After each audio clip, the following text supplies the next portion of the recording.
That was one of those things that kind of I stumbled upon. I played sports throughout high school, college, and I had an affinity to coach. So I started coaching basketball. At the same time, I realized that coaching basketball was teaching. I kept going to school, getting my education, and eventually I started teaching part-time. So this is my 15th year. I was lucky enough to get started teaching at the college level in my late 20s. And the learning experience over time, every year is a different learning experience. I get a new crop of freshman students and new students to college and first generation students. So I'm consistently learning, reading. Technology is changing.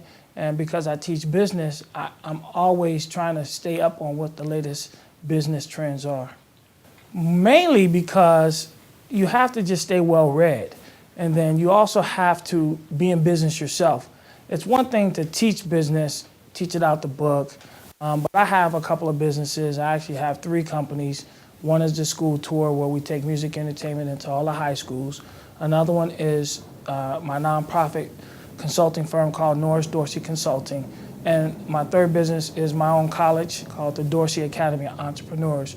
And so trying to maintain and run those companies, you have to, pay attention to what's going on in business and technology. And most of the books are a little bit behind, a year or two. They try to keep it current, but, at the end of the day, you have to bring in the real world into the classroom in order for the students to gain some transferable skills and theory that is just not out of the book. That happens all the time, first of all, because authors are, people just like myself, and they're trying to give enough material and real world material, but at the same time, they may not have had a business. They may not have been into business.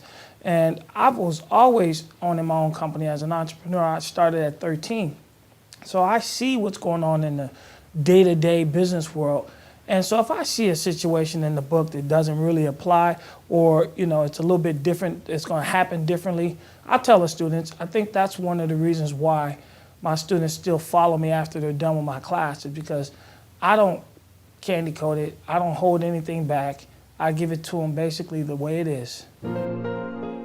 Thank you for watching A Wise Way. Subscribe to stay updated, share to pass the knowledge, or view our other videos on the left.